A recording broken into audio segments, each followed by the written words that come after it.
Hello students, we were discussing about probability of sample points of equally likely outcomes, right?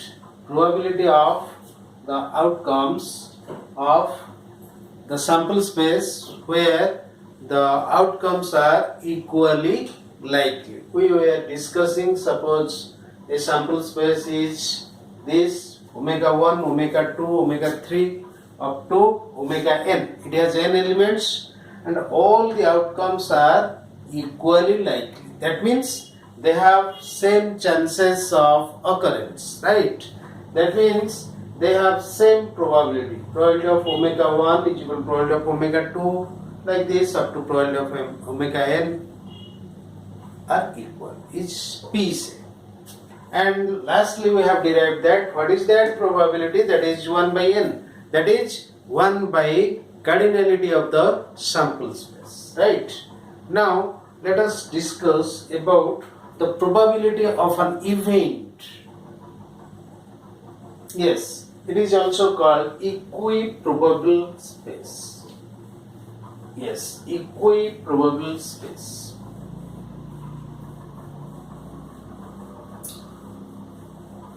Equiprobable space.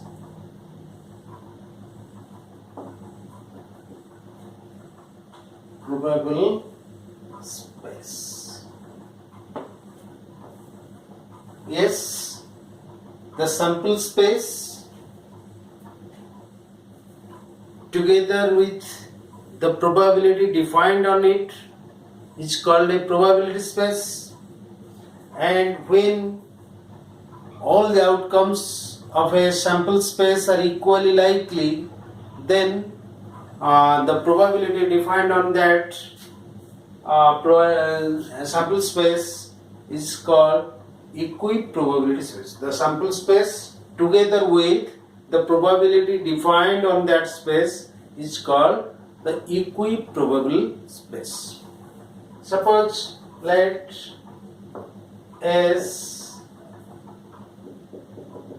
omega 2 omega n is the sample space,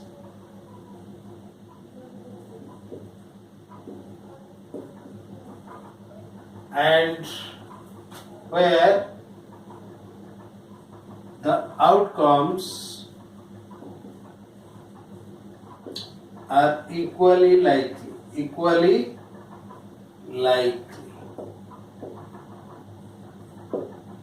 Here probability of each omega I is 1 by n. So the sample space S together with P is called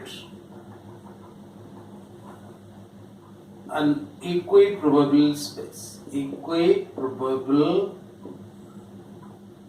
space. Right? The sample space together with a probability defined on that. Yes, here probability is defined like that. It is 1 by n. Now, yes, it may not be there in your course. Anyway, we will discuss about the probability of an event in a sample space where it is this. Probability of each outcome is 1 by n. Let if E is an event such that E contains omega 1, omega 2 up to omega m number of elements. That is, cardinality of the sample space is n and cardinality of the event is m. Here probability of the event will be m by n. That is cardinality of the sample space, event by cardinality of the sample space. Cardinality of the In some books it is written like this: NE by NS. Number of elements present in the event by number of elements present in the sample space. Right? Because you see, we have already discussed that probability of this event will be what? Probability of omega 1 plus probability of omega 2 plus up to probability of omega m. Right? And in this case it is 1 by n plus, it is also 1 by n plus n terms. Sorry, m terms. So this is equal to m into 1 by n, that is m by n, that is cardinality of the event by cardinality of the sample space. This is a formula to determine the probability of an event where the sample space contains outcomes which are equally likely. Let us discuss some problems. Let us see some problems from equally likely outcomes. Right? Suppose you are throwing a die. You see, all the faces here represent one number. In a die there are 6 faces and each face represents a number. So here the sample space will be what? The sample space will be, S will be, in throwing a die, the sample space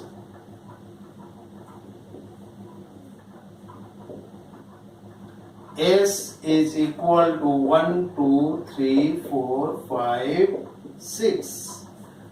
Because there are 6 faces in a die, and while you are throwing the die, any face can occur. Any face can fall. Okay, so each face is numbered from 1 to 6. So in the sample space there are 6 numbers. 6 the number of elements, 1, 2, 3 up to 6. And all the numbers are equally likely.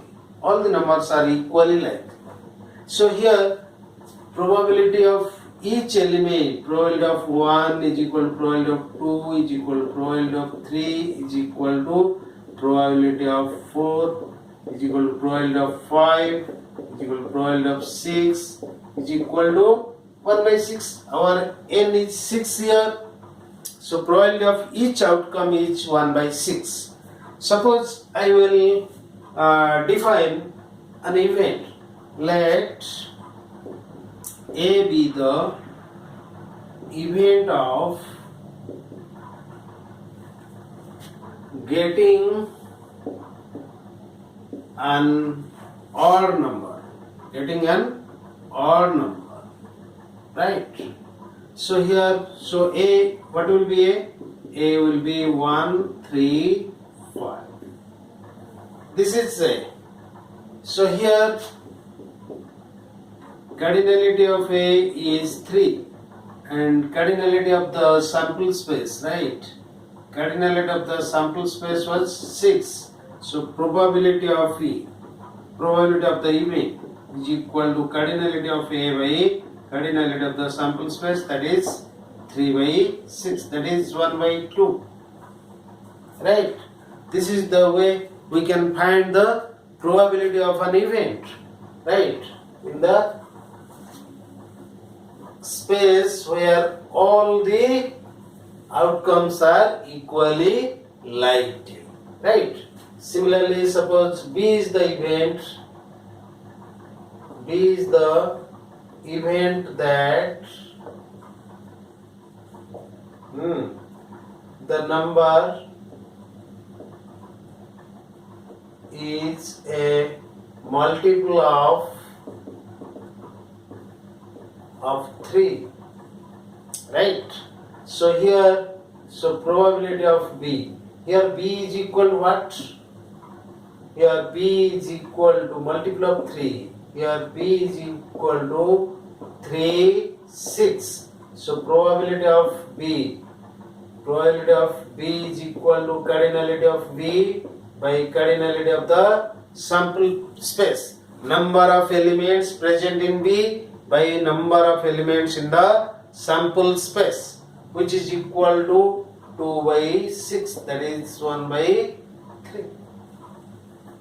Right? Similarly, we can throw 2 dice at a time, simultaneously.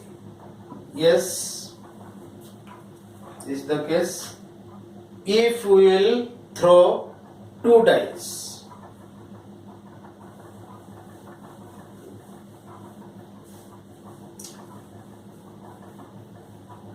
yes,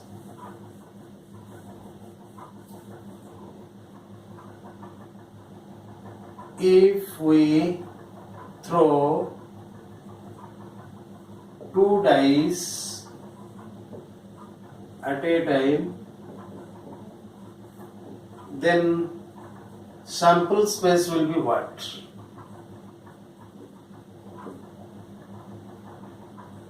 S will be what? Yes, it will be, say, 1 1 1 2 up to 1 6. Similarly, 2 1 2 2 2 6 3 1 3 2 3 6.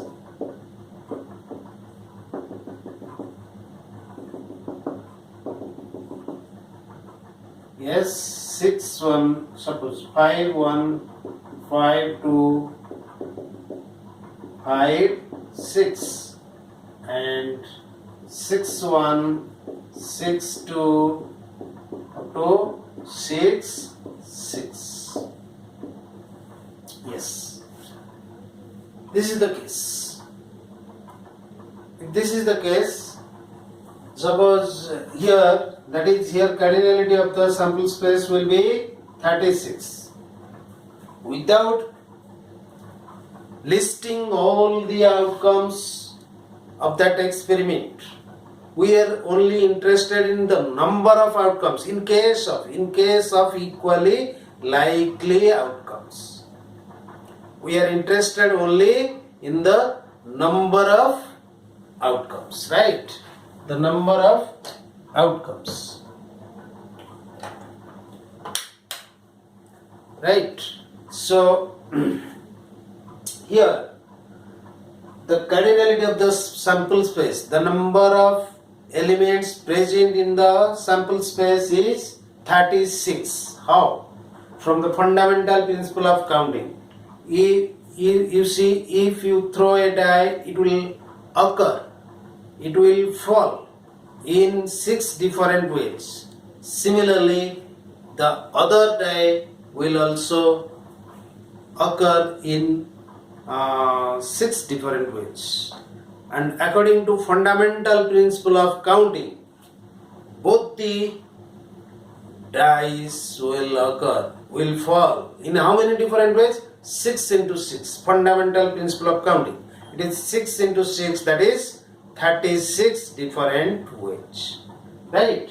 So cardinality of the sample space, blindly I can say it is 36. Similarly, if you will throw a die and toss a coin, your sample space will be 6 into 2, that is 12, because a die can be thrown in 6 different ways, whereas a coin can be tossed in 2 different ways. So both the events will occur simultaneously at a time in how many different ways? 6 into 2 using fundamental principle of counting. So anyway, so in this case the total number of outcomes or the cardinality of the sample space will be 36. Suppose I will say the A be the event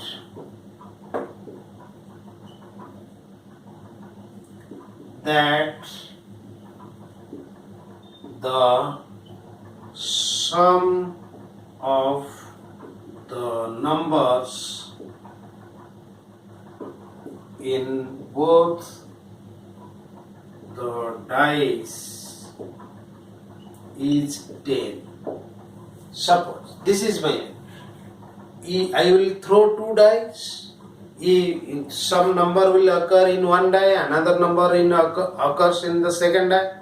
So if I will add these two, if the sum will be equal to 10, then I will win. So what is the probability of getting that event, right? That is, what is the probability of winning in this case, right? So what is A? What can be A? Yes, A may be 6, 4. In the first die it may be 6, 7, 4, or 5, 5, or 4, 6, right? This is the cases, so that the sum will be 10, right? 7 cannot occur, so I cannot take 7, maximum 6. If it is 6, then the second die must be 4, should be 4, so that I will win. If it is 5, then it is 5. If it is 4, then that is 6. Before 4, if it is 3, the first die, then gone. Second event, not essential. Why? In the second die, whatever number may be, maximum number is 6. So if it is 3, then 3, 6, 9, it is not 10. So anyway, so the total cases is 3. So here cardinality of A is 3. So probability of the event, probability of winning is 3 by 36. That is 1 by 12. Right? In this way, using the cardinality of the events and cardinality of the sample space, you can determine the probability of the event, right? Let us discuss some theorems, some propositions on probability, right?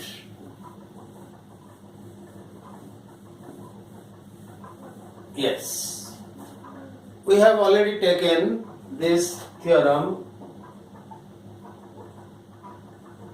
We have taken probability of the null set is 0. Probability of the impossible event, we have already proved it. Then there is another theorem.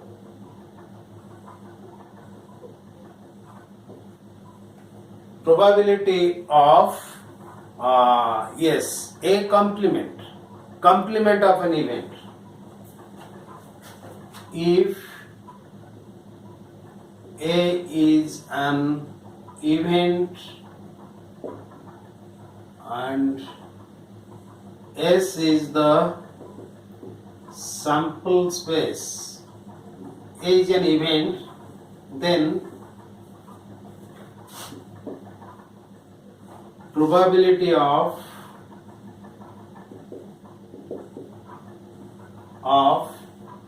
the event not A is 1 minus probability of A. That is, probability of A complement, we can say, is equal to 1 minus probability of A. If you know the probability of an event, then probability of not A is 1 minus probability of A. Right? Proof. It is very easy to prove.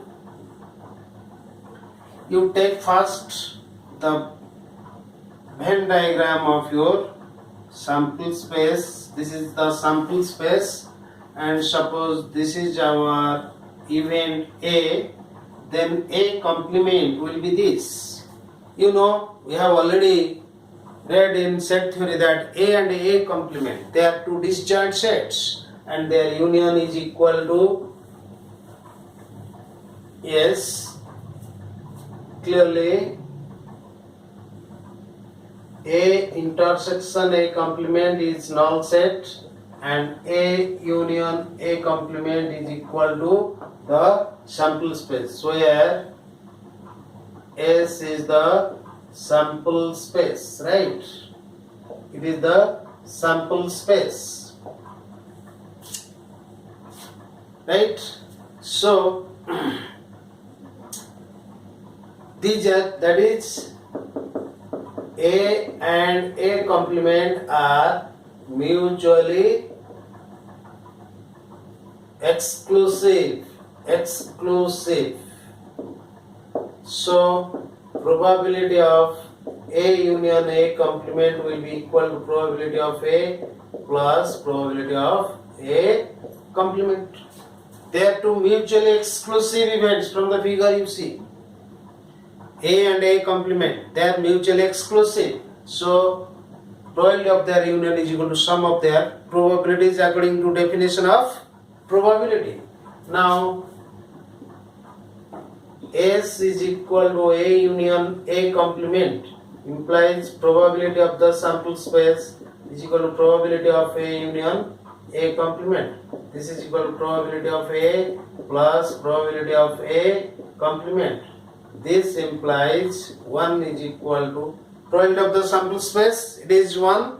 1 is equal to probability of A plus probability of A complement, and this implies probability of A complement is equal to 1 minus probability of A, right?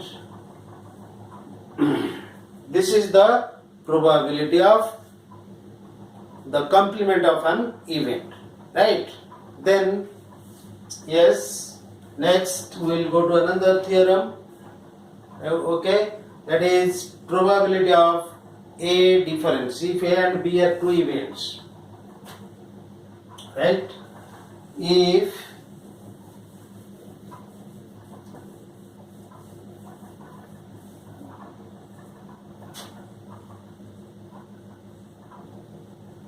let S be the sample space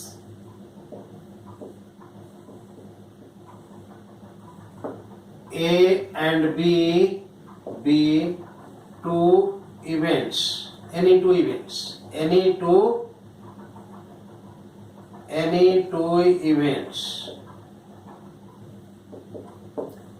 then probability of A difference B, probability of, any two events such that, right, such that A is a subset of B, or not necessary, any two events, then A is a subset of B implies probability of A is less than equal to probability of B, right? This is the relationship. If A is a subset of B, A is a subset of B, A is an event, B is an event, but A is a subset of B, then probability of A must be less than equal to probability of B. Let us prove it.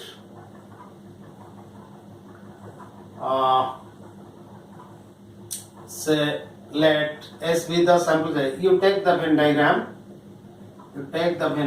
This is the sample space, the universal set in this case. In the probability, yes, your B is the superset, means it is a big set, and A is somewhere here. It is B, right? Yes. So probability of A, we will prove that probability of A is less than equal to probability of B. Let us see. You say here B is equal to this bigger set, this equal to A union B difference A, right? B is equal to A union B difference. What is B difference A? B difference A is this, right? This is B difference A. This is B difference A. B difference A. B difference A. It is B difference A. So A union B difference A is equal to B. So this implies probability of B is equal to probability of A union B difference A. That is equal to probability of A plus probability of B difference A. Why? Since A and A intersection, simple you can write, is null set. If this is null set, that means they are mutually exclusive, A and B difference A, because the elements present in B but not in A, and this is A. They are mutually exclusive. Yes, so it is this. Probability of B is equal to probability of A plus probability of B difference A, right? But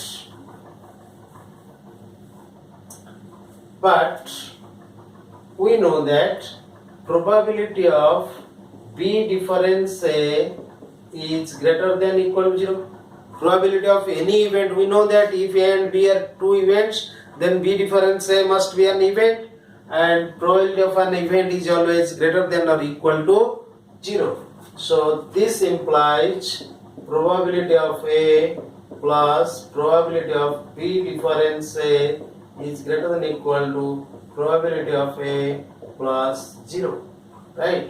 And this implies, you see, this is suppose that probability of B is this. So in place of this I can write probability of B is greater than equal to probability of A by star, right?